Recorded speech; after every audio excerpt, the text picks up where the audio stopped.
Bienvenue sur le balado de la scène agro, produit par Agro-Québec et présenté en collaboration avec Financement agricole Canada. En tant que prêteur entièrement dédié à l'agriculture et à l'agroalimentaire d'ici, FAC a l'expertise et les relations pour vous aider à propulser votre entreprise. Visitez fac.ca.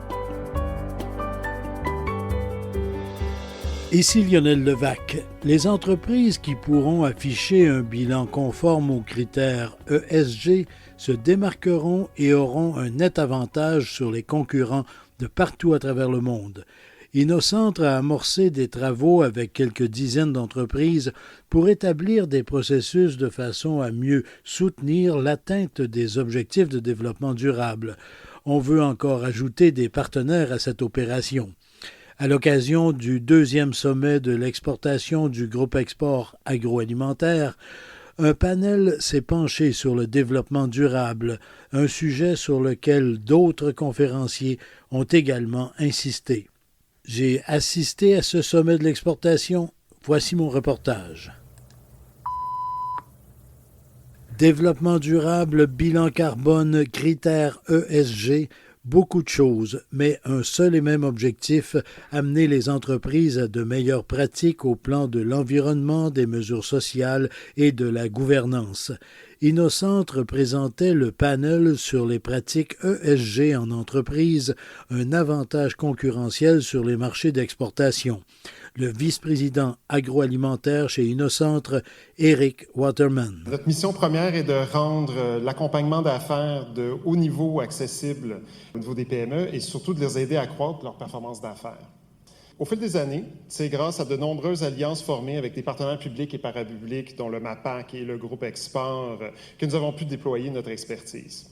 Et en 2023, lors du renouvellement de notre entente, le MAPAC et le ministère de l'Environnement nous ont confié une mission supplémentaire de sensibiliser les entreprises du secteur en matière de réduction d'empreinte carbone.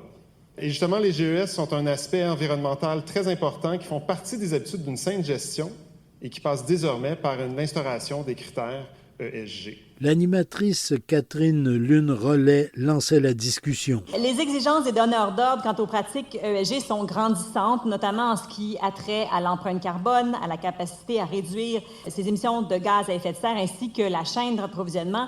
Et dans les prochaines années, les attentes des donneurs d'ordre vont se resserrer sur l'ensemble des marchés. Et vous, bien les entreprises agroalimentaires, si vous n'avez pas encore pris ce virage-là, il faut sérieusement commencer à y penser et amener ces stratégies d'affaires par rapport aux facteurs des ESG. Des gens d'affaires se demandent encore pourquoi se lancer dans des démarches de développement durable. Natacha Houd, vice-présidente développement durable chez Innocentre. C'est vraiment s'offrir une chance d'examiner c'est quoi les risques et les opportunités dans son entreprise afin de mieux les comprendre et puis de les adresser.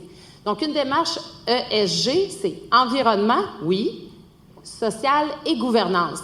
Donc, c'est vraiment une bonne compréhension de ça, ce qui assure la pérennité, puis on devient proactif face à ce qui s'en vient, plutôt que d'être réactif. Quelques minutes auparavant, Christophe Lafougère, directeur du GIRA, Société de consultation et de recherche sur les marchés agroalimentaires, affirmait que le développement durable est incontournable. Le développement durable, c'est un sujet numéro 1. C'est vraiment le sujet numéro 1. C'était le sujet des élections, c'est le sujet de beaucoup de choses. Et tout le monde vous dit, c'est la loi qui va faire que le marché va devenir beaucoup plus durable. Moi, je vous dis, c'est pas tout à fait ça. Et quand vous regardez, là, vous avez Pizza Hut a annoncé 2030 net zéro. Qu'est-ce que ça veut dire ? Ça veut dire que Pizza Hut est en train de demander à ses fournisseurs de mozzarella d'appliquer exactement ça. Ça veut dire qu'il va falloir calculer le scope 3, en fait, des fermiers qui fournissent le lait pour la mozzarella pour qu'ils puissent arriver à ce net zéro. Le problème, c'est pas tellement ça. Regardez, là, les détaillants. Ça veut dire que ces gens-là, exactement pareil, vont obligatoirement aller voir leurs fournisseurs, vous, pour leur demander des comptes. Parce que quand vous regardez, à l'heure actuelle, qu'est-ce que c'est que le scope 3 pour un détaillant ?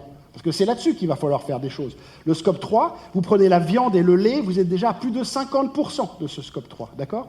Vous rajoutez le package food, c'est plus de 13%. Donc, obligatoirement, on va venir vous demander des comptes. À l'heure actuelle, il y a des grands groupes, dont un au Canada, qui a perdu un contrat récemment à l'international parce qu'il n'a pas été capable de donner le scope 3. C'est en train d'arriver. Et en fait, ceux qui vont vous mettre la pression, qui vont nous mettre la pression, ce n'est pas les gouvernements, c'est ces gens-là, ils l'ont écrit. Ce sont des gens qui sont cotés en bourse. Ils l'ont écrit, ils vont le faire.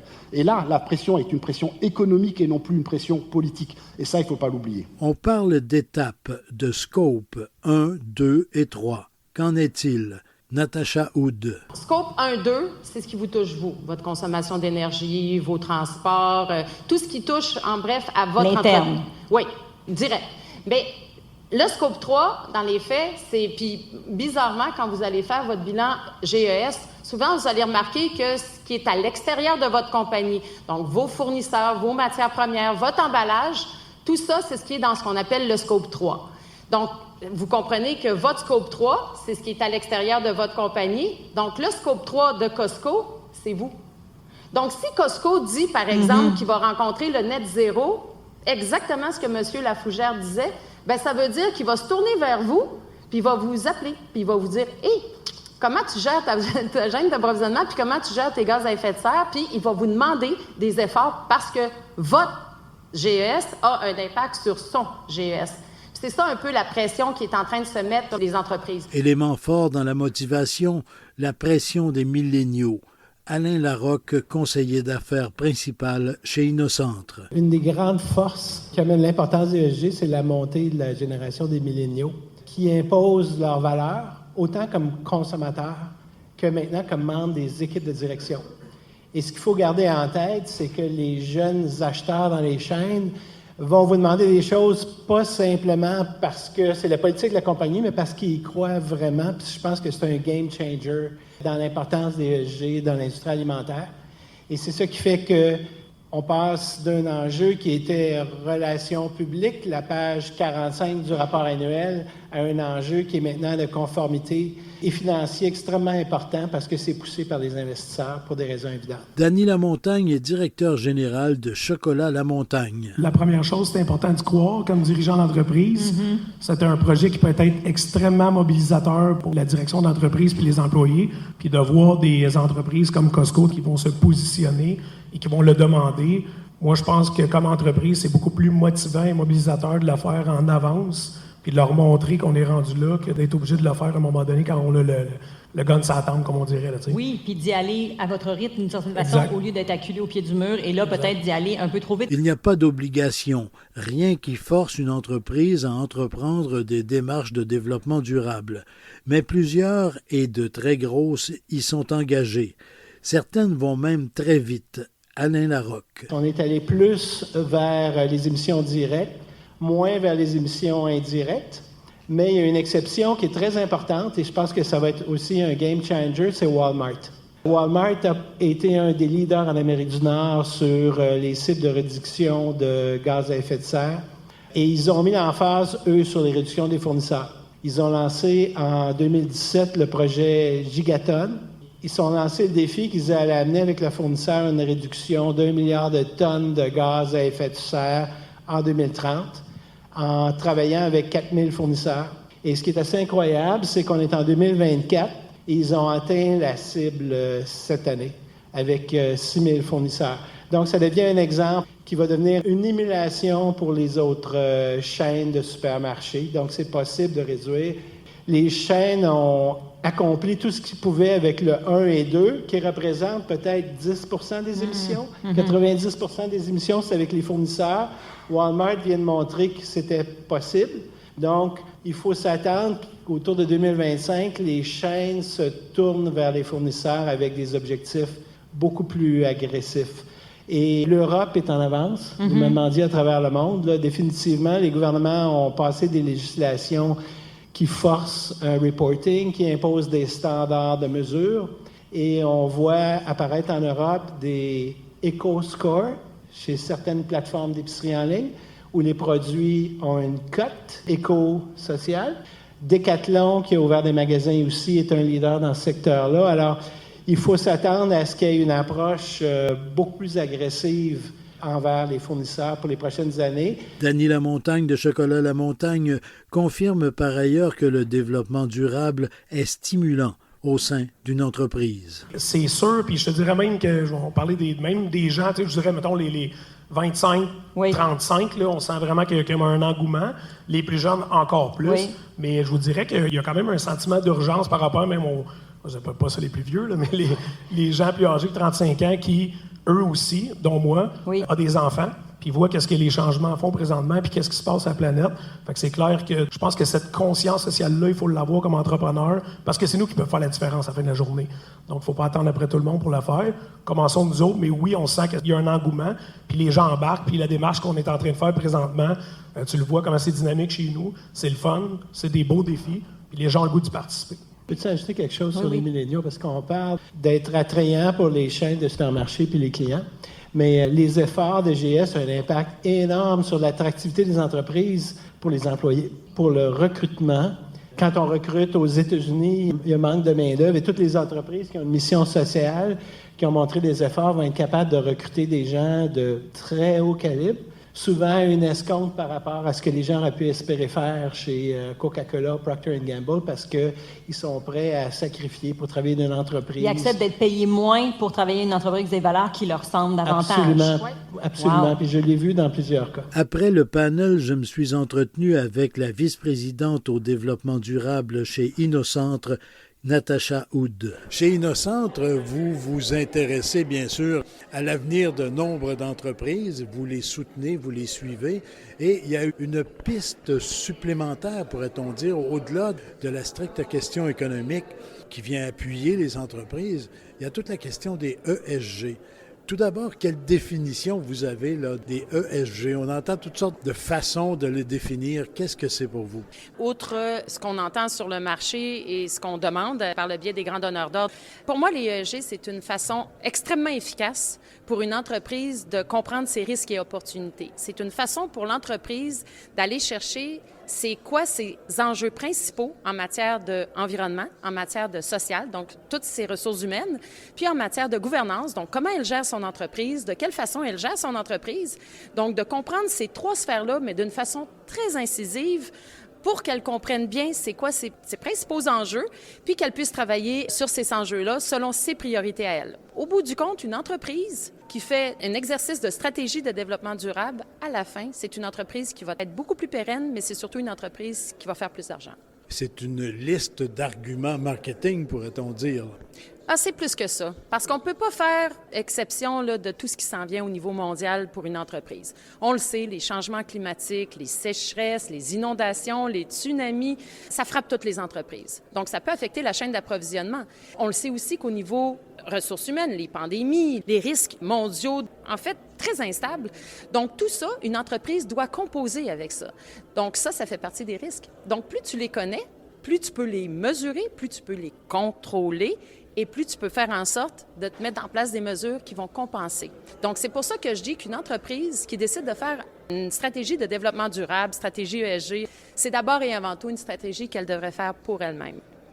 Oui, effectivement, mais en bout de ligne, ça devient un élément très accrocheur lorsque vient le temps de concurrencer d'autres entreprises, de concurrencer des gens qui sont ailleurs dans le monde et qui vont dans les mêmes domaines de production. Ce que je vous ai donné comme réponse, c'est la raison pour laquelle les financiers, c'est la raison pour laquelle les grands donneurs d'ordre, les détaillants, demandent ça. Parce que eux, au bout du compte, qu'est-ce qu'ils veulent? Ils veulent que le produit, il soit assuré qu'il arrive sur la tablette tout le temps. Nonobstant la pandémie, nonobstant le problème climatique. Donc, pourquoi qu'on demande ça? C'est parce qu'on veut une résilience, puis on veut que l'entreprise soit pérenne. Donc, quand on fait une démarche de développement durable, c'est un peu comme une garantie qu'on donne à nos investisseurs, nos détaillants et tout ça. Donc, oui, c'est bon pour l'entreprise. Ça donne aussi un avantage compétitif, concurrentiel certain, puis un avantage réputationnel très, très important sur les marchés mondiaux. Ça implique une approche particulière dans chaque entreprise. Les contextes sont différents, les fournisseurs, les milieux de production, etc. Tout est différent. Par contre, on peut établir de grandes lignes, on peut établir des façons de procéder. Et je pense que c'est là-dessus, où vous allez me le préciser, c'est là-dessus que chez Innocentre, vous travaillez actuellement. Oui, en fait, nous, on se distingue parce qu'on fait vraiment une approche pratique. Donc, nous, ce qu'on veut, c'est s'adapter aux besoins de l'entreprise. Donc, cette démarche-là de développement durable est pas mal tout le temps la même. On commence par faire ce qu'on appelle un diagnostic des risques et opportunités. Puis c'est là qu'on découvre l'entreprise, puis c'est là que, très sincèrement, l'entreprise se découvre également. Une fois que ce diagnostic-là est fait, là, l'entreprise comprend ses risques, puis elle les priorise. Elle les intègre dans sa stratégie d'affaires, parce que c'est très important. Cette démarche-là doit être intégrée dans les pratiques. C'est pas en plus, là. C'est pas des procédures, c'est pas ça. Puis une fois que ça c'est fait, après ça, on établit une gouvernance, des indicateurs de performance pour suivre tout ça, et l'entreprise est dans une stratégie de développement durable. Donc, c'est très, très important. Puis je vais pousser la note davantage. Je pense que le plus important, c'est que l'entreprise comprenne pourquoi. Pourquoi c'est important d'agir sur les différents éléments. Pourquoi je dois avoir un plan de formation, pourquoi je dois faire attention à ma chaîne d'approvisionnement. Bref, je pense que l'intention est extrêmement importante pour que l'entrepreneur, les entreprises soient engagées dans la démarche. Et vous menez actuellement des travaux avec un certain nombre d'entreprises et vous allez en contacter d'autres là, pour continuer d'élaborer justement des modèles sur la façon de procéder. Là, je le résume comme ça. Là. Ce qu'on fait, c'est une démarche en évolution, c'est une démarche en pleine ébullition. Nous, en fait, comme on est très pratique, on n'arrive pas avec... C'est pour ça qu'on dit qu'on n'est pas des consultants, on est des conseillers parce que c'est pas une démarche là, qui est la même pour tout le monde. Donc, plus on intervient dans différentes entreprises, votre point est excellent, bien plus on raffine la démarche, plus on la rend plus pratique. En fait, nous, ce qu'on veut, c'est vraiment intégrer ça dans les pratiques pour que l'entreprise, ça devienne sa façon de faire. Donc, c'est pour ça que, oui, effectivement, on aide plusieurs entreprises actuellement. Si vous incluez les calculs de gaz à effet de serre, on est au-dessus de plusieurs, 30 et quelques, et plus, et 40. Là. Mais la réalité, c'est que vraiment, on est dans la démarche pratique. Nous, ce qu'on veut, c'est vraiment s'assurer que c'est pas de la paperasse qui va émaner de ça, mais c'est des pratiques d'affaires, puis c'est de changer la culture, puis de faire en sorte que ça devienne la façon dont l'entreprise va fonctionner dans le futur. Et je me suis laissé dire que chez InnoCentre, vous avez, comment dirais-je, encore un peu de place pour des entreprises là, qui pourraient vous contacter et justement participer à cette opération-là. Ah ben oui, mais en fait, nous, on s'est donné comme mandat, nous, ce qu'on veut, c'est transformer les entreprises du Québec. On est là pour les aider. Puis on est là pour les aider, puis en plus, c'est vraiment à très peu de frais pour une entreprise. Donc franchement, moi, j'invite les entreprises à nous contacter s'ils veulent amorcer la démarche ou même juste en savoir un petit peu plus là-dessus. Bien sûr, nous, on est vraiment là pour aider les entreprises puis faire en sorte que ça les aide dans leur performance d'affaires. Parce qu'au bout du compte, au Québec, il faut qu'on grandisse, il faut qu'on croisse, puis il faut que nos entreprises soient dans une croissance infinie, je dirais. Et à l'avant-garde face à bien des concurrents. Constamment. En fait, je veux juste rajouter ça parce que c'est important. Actuellement, le Québec, on a une fenêtre d'opportunité de se positionner avantageusement par rapport au reste du monde. Parce que dans quelques années d'ici, tout le monde va avoir ces démarches-là. Aujourd'hui, il n'y en a pas tant. Donc, une entreprise qui décide de se positionner avantageusement, de se différencier par rapport à ses donneurs d'ordre, ses investisseurs, c'est le temps de le faire. Parce que cette fenêtre-là, elle est là. Fait que moi, je pense que c'est le temps d'agir. Il faut ouvrir la fenêtre. Ouvrir la fenêtre. Bien, Madame Hood, merci beaucoup. Merci beaucoup. Ici Lionel Levac. Aujourd'hui et de plus en plus, on ne vend pas simplement un produit, de si haute qualité soit-il. On vend, et c'est ce que la compétition nous pousse à faire, et c'est ce que les clients exigent de plus en plus, on vend donc un réseau d'approvisionnement exemplaire, des produits sains, une contribution significative à la protection de l'environnement. On vend sa propre entreprise comme exemple de gestion efficace et respectueuse. En fait, faire des affaires, c'est un tout. Cette approche s'installe chez nous. À l'exportation, elle est de plus en plus présente. Au revoir.